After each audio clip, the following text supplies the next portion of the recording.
What's up, y'all? It's your girl, Cornelia, back with another episode of Black News, a podcast where we break down current events, hot topics, and local stories involving Black people. Now let's get into it.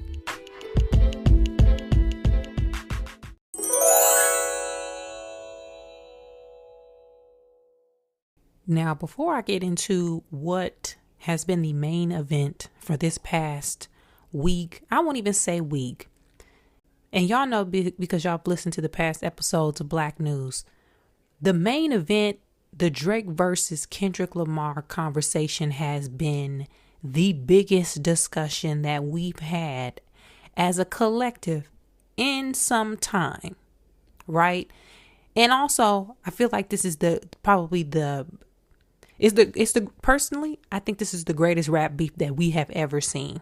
Whether you personally have witnessed the other rap beefs or not. And I'll get into that in a minute. But again, we're going to call that the main event. Before we even get into the main event, I say that because the only other things that have been in the news lately worth discussing were the Met Gala, which isn't necessarily, well, I won't even say necessarily. It's not a Black news facing event, right? It is a fundraiser, which people don't realize, which couples as sort of a fashion show where celebrities, influencers, musicians, people that are popular in the fashion and entertainment and art scene are invited to dress and congregate and socialize based on a theme each year. And this year, like every other year, especially if you follow Black blogs and Black social media commentators, you will have seen or have heard or saw pictures of people that we are familiar with dressed up looking fabulous. Again, the Met is not necessarily Black news facing, but I do want to point out that Colman Domingo is the most well-dressed man in the universe. Colman Domingo is so, and I know he has stylists, right? People in the industry get stylists. Once you get to a certain level, you do have the luxury of being able to afford to have stylists, and which is it's a very expensive a thing to have, especially considering the higher up you are in regards to public visibility. That raises the stakes on fashion. And while some designers and fashion houses do provide certain pieces for celebrities to wear, in most cases, beyond that uber celebrity status, you have to pay your stylists and you have to pay for the clothes that you are wearing. Some of them be taking it back. Some of them be wearing it one time and they be taking it back. I ain't gonna name them names, but people be taking them clothes back. But you got to pay the fee and you got to pay for the stuff that you actually wear and have to keep. Some stylists have their own credit card where they'll charge up all the clothes, and then what you decide to wear, you pay for that, and the stylist returns the items. It just depends on who you're working with. But I say that to say, just because you have a stylist don't mean that you're stylish and look good wearing the clothes. Colman Domingo got a stylist, looks good wearing the clothes, to the point where he, in my personal opinion, has surpassed any of his peers in the male fashion lane. It's like, because you got to know how to wear clothes. And this segment going to turn into a Colman Domingo love fest. I don't know Colman Domingo personally. I would love to meet him because everybody that I know who knows him personally says that he is the most lovely human being. Okay, I feel like I would really get along with Colman Domingo. But regardless if I meet him or not, whatever, that man was built to wear clothes. Okay, the yellow suit, the mustard suit moment, his Met Gala look, it's just perfection.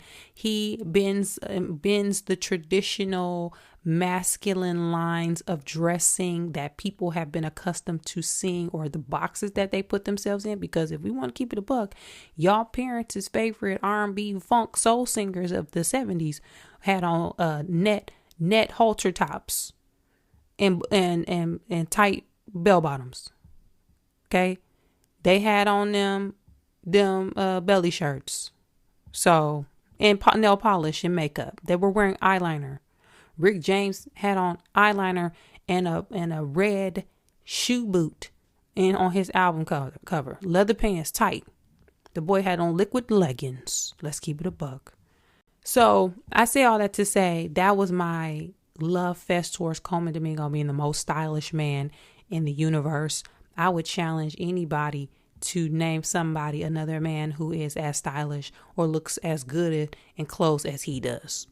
The only other thing that has been happening before we get into the main event has been protests and campus protests and things happening on college campuses around the country in regards to protesting about Palestine. I won't get into that because that is a very nuanced and very complicated conversation to have. I've learned over the years that people do not allow the space or the room for context and to publicly figure things out.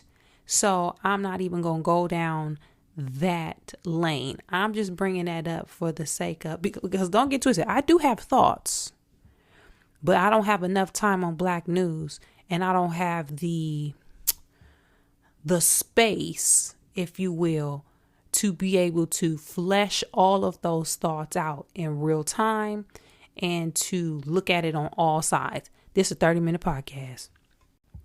And I would like to have some expertise partnering. I would like to partner with somebody who with some expertise when speaking on stuff like that. But I just say that because those are the main two things driving the news cycle this past week. Now, with that said, let's get into the main event. The main event. Y'all, the main event. Kendrick Lamar versus Drake.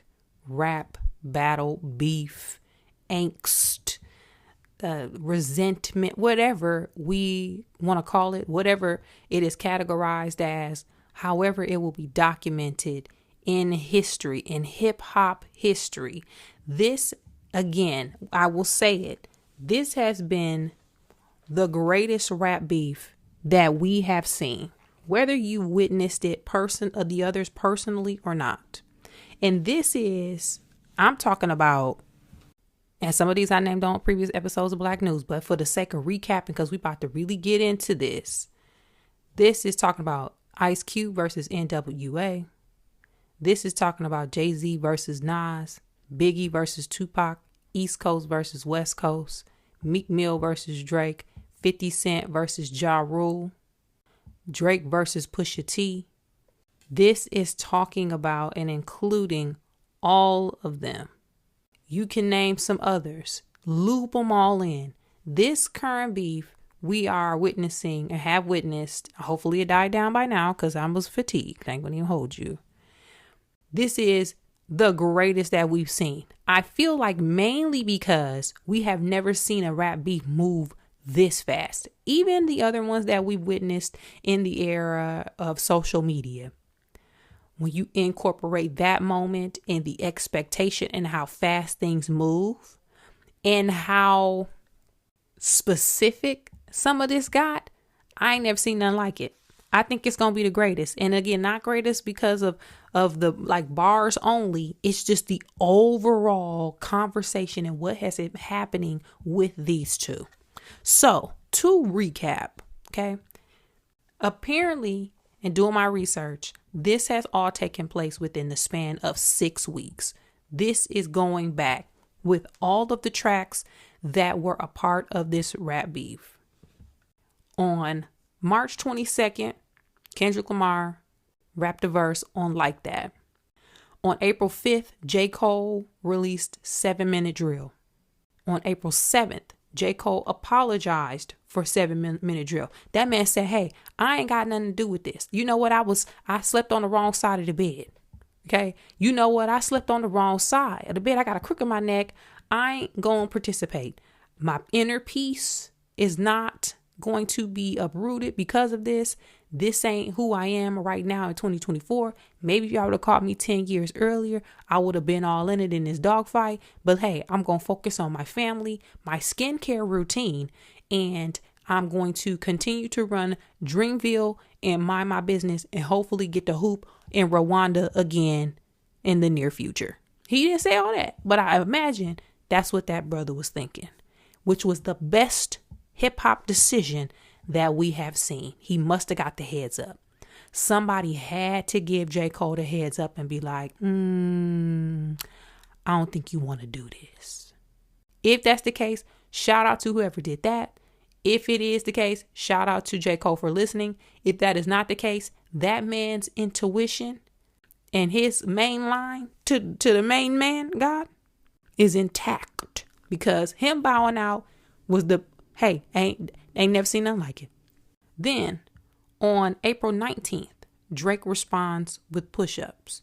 Again, that was his response after Kendrick Lamar originally, which he referred to as a throwaway line on that song, originally said something that initiated the beef. I'm assuming that's what we saying, but apparently it goes back further, whatever. So between March 22nd and April 19th, we waited for that response. Drake says he does push-ups. That same day, the 19th of April, he responds again with Tailor Made Freestyle. On April 30th, remember we was like, Kendrick on the clock, he got to respond, he got to say something. I was saying that too. Okay. On April 30th, he responded with Euphoria. Then, May 3rd, Kendrick Lamar also then drops 616 in LA. Drake, that evening, dropped Family Matters. About 20-some minutes later, Kendrick Lamar drops Meet the Grams. Then, the next day, when I was at Trader Joe's, okay, I was getting my groceries now. I be running my errands. Kendrick Lamar dropped Not Like Us. Then the next day or that evening, my timing is off with this final one, Drake drops The Heart Part 6. Now, one thing that magnified this and made it, in my opinion, one of the biggest rap beef of all times, you had reaction from the public that was visible to all. Yes, you got social media going back and forth, but also what we did not have like we got today in the past, reaction videos, YouTubers. Everybody who had a YouTube channel that was reactive, historically reactive, was hip hop head, black blog, it don't matter. They was going crazy on YouTube to the point where I found myself watching reaction videos and seeing people break down and analyzing lyrics that I've never seen in my life. Guess what? They doing big numbers. And apparently right now what Kendrick Lamar did is he released the copyright on all of those and is allowing people to get paid from the content that they put out these past couple weeks, which is fantastic because most artists don't do that. And it sounds like some of them making some big money from them views. Shout out to that man. We also haven't seen the back-to-back responses like we have in this instance. When Drake dropped Family Matters, and I'm going to tell you right now, when he dropped Family Matters, he was rapping. That man was rapping. I listened to that song, I feel like as soon as, because I was glued to social media. It was very, very unhealthy. He dropped it. I listened to it. I immediately was like, oh, he got it right now. I don't know what Kendrick gonna do. We gonna see what the response is. But that boy I ain't heard Drake rap like that in years. He was rapping in Family Matters to the point where he was rapping so good. I know when he hit upload, he sent that in, he was like, yeah, I got that ass. I was rapping. He sounded like he knew he was rapping. So when Kendrick Lamar follows that up with Meet the Grams, which is a title that was mimicking what Drake just posted, it had items that belonged to Drake, which allegedly were from Drake's father's stolen suitcase. And Kendrick Lamar, it was kind of had a dark tone where he was addressing members of Drake's family. We ain't never seen nothing like it. We have never seen nobody respond to a diss record 20 minutes after the record dropped. We then had the next responses the next day with Like That. Now, not Like That. They Ain't Like Us. That song a bop. I'm in LA. When I tell you, because a part of this was that people were saying within different themes that there was no replay value in anything that was released at a certain point. And it was very clear that these artists were on social media, whether they had their teams on social media, because as soon as people started saying that, Kendrick Lamar dropped They Ain't Like Us. And the song went crazy. People out, my neighbors across the street, they are blasting the song. I'm talking about literally, people was in it blasting the song. So I'm just saying that's another reason why this went crazy, because while Ether and Takeover were good, Hit 'Em Up was good, and while some people say they wasn't playing some of them in the club, I have been to parties where I have heard Hit 'Em Up and I have heard Takeover. I have heard those two at the club. Whether they ain't gonna play it in full, but I have heard Takeover. Takeover was on the album. Well, whatever. I feel like Kendrick heard that and was like, all right, I got you. You want replay back? You want to dance to some diss records? Here you go. Which made, again, this beef elevated in another way. Another thing that we saw, there is a distrumental going around. So Metro Boomin, who was a part of the original song that kicked a lot of this off, was inserted because he was told to just play some drums on one of the earlier responses. Well, he has been now going on posting memes and videos. He has now also dropped an instrumental called BBL Drizzy and invited up and coming rappers to put a beat to the music. And the best one, he is going to give $10,000 and make them their own beat. The runner-up gets their own beat. So you now have random people across the world inserting themselves into the diss. So not only are people dissing their peers and somebody dissing and everything targeted to one person, you now have strangers across the globe dissing that same person as well. That is crazy. Ain't never seen nothing like it. Now, I started to talk about this just a couple minutes ago, but I'll really shift gears right now. There were a lot of different themes that came out and were mentioned throughout this entire battle. Drake and Kendrick Lamar are two totally different artists. They have two totally different types of fan bases. While they are both members and rappers within hip hop, they skew totally different when it comes to type, influences, rhyme style, all of it. They could not be any more different. But within the song and the context of social media chatter and just so many different elements being thrown into the pot at once, some of the themes that were kicked around, whether it was in the music or by bystanders. One, there was, I mentioned the no replay value conversation. We saw that was debunked. Elements of fatherhood played a heavy role in this on both sides. The children were mentioned, what type of man we are to the youth, how you parenting your kids. At one point, there was even an announcement of a secret daughter. That fatherhood and manhood was very heavy within this. Another thing was positioning around people who aren't of age. I'm not going to go too deep in that. Allegedly. I ain't going to say, hey, man, hey, that was a thing. Y'all seem to be, y'all know what I'm talking about. Culture vulture, slavery, those were themes.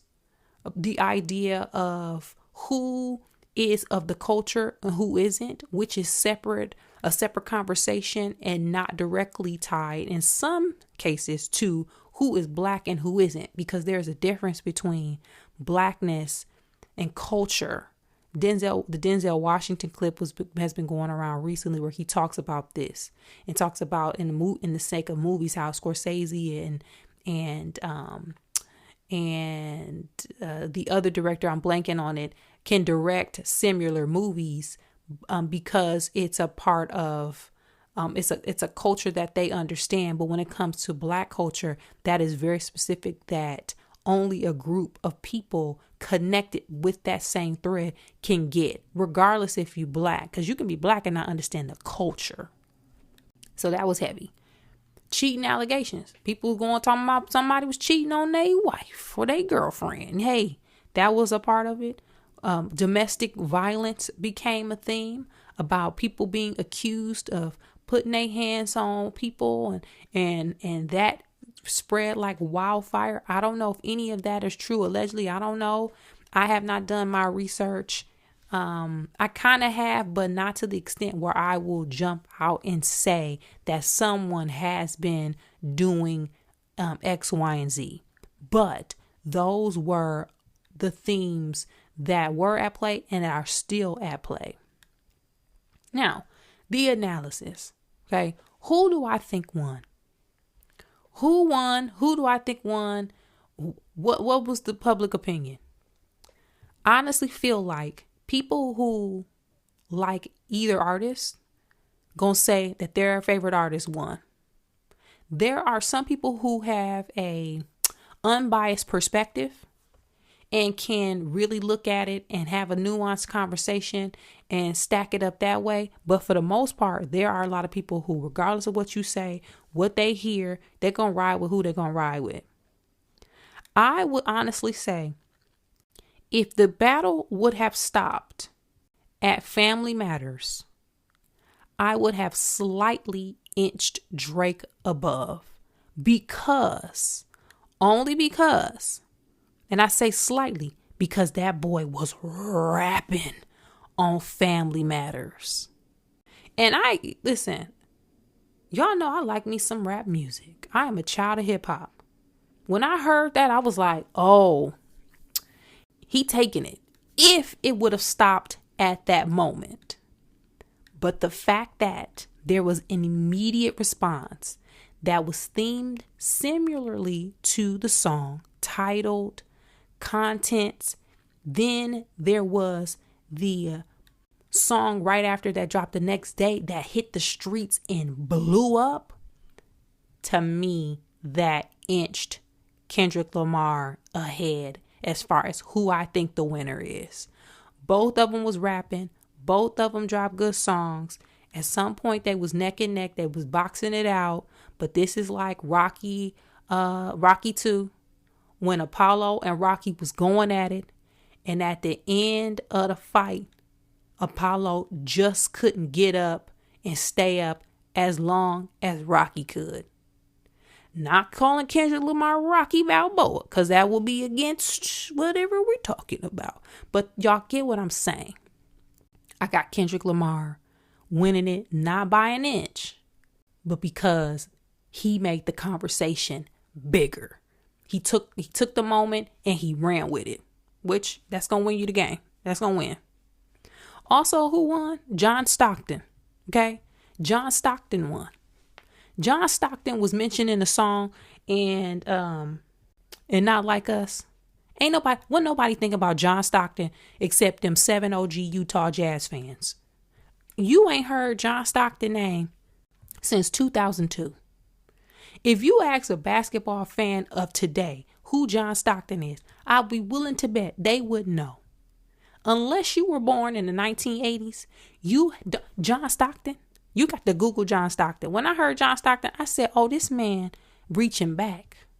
John Stockton is the winner because listen, the Utah Jazz is the last team that anybody is thinking about. And the last person we're thinking about is the assist leader of the late 1990s, early 2000s.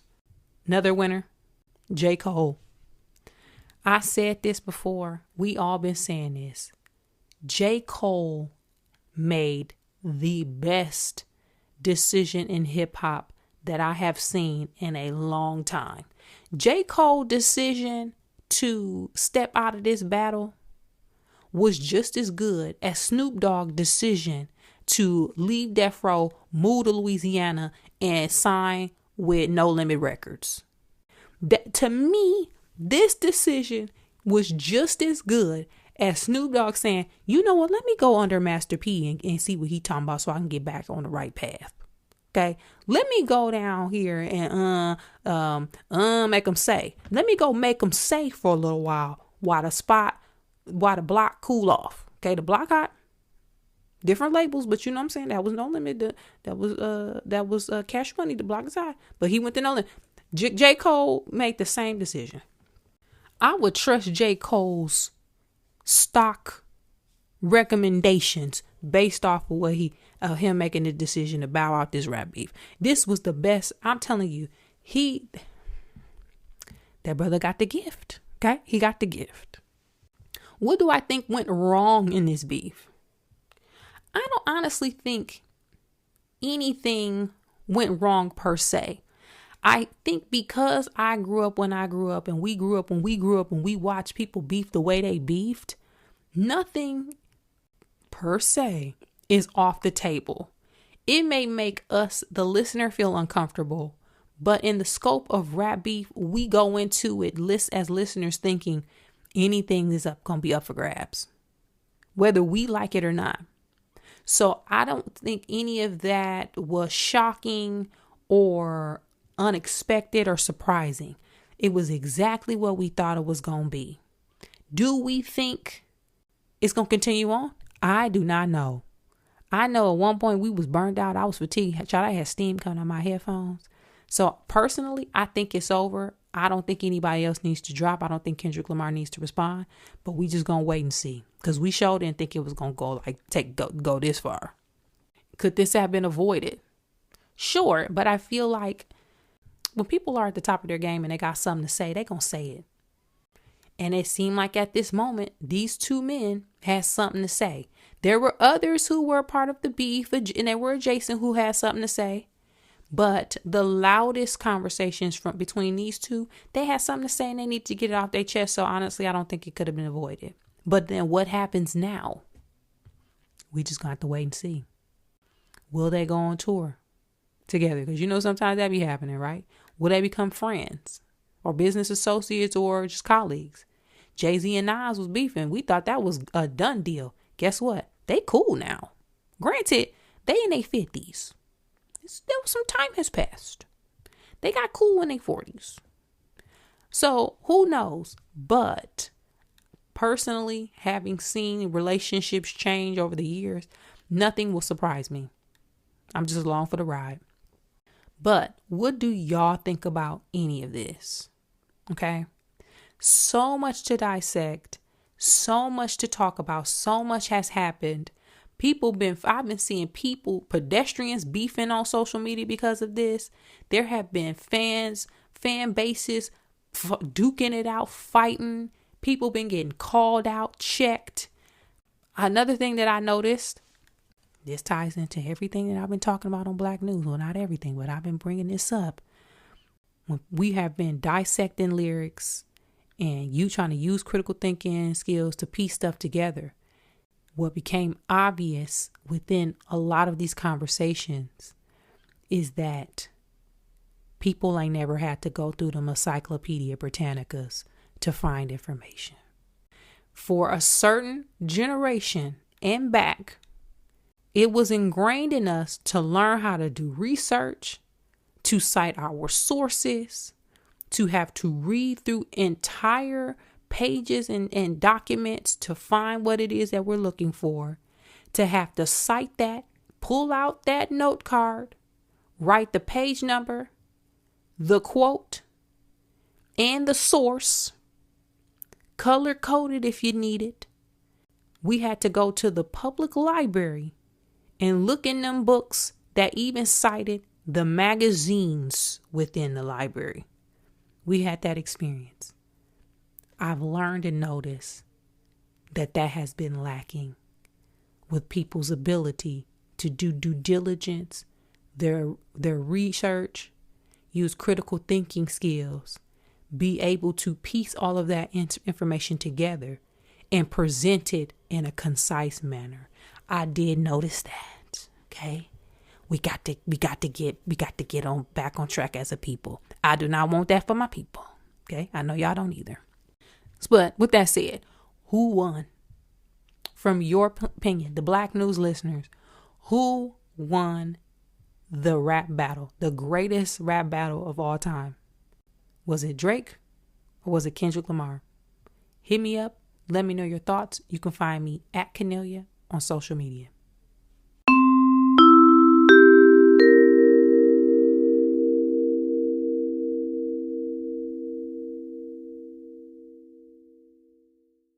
On this week's episode of Black News, we gave a quick shout out to Coleman Domingo for being the best dressed man in the entire universe. And also, we discussed the greatest rap beef of all time. Let me know your thoughts about all of these topics, some or none, and I'll check back with you guys next time.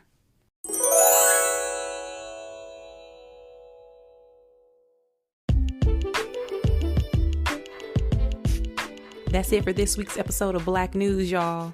Thanks again for supporting the podcast by sharing, liking, subscribing, and rating 5 stars on your favorite podcast app.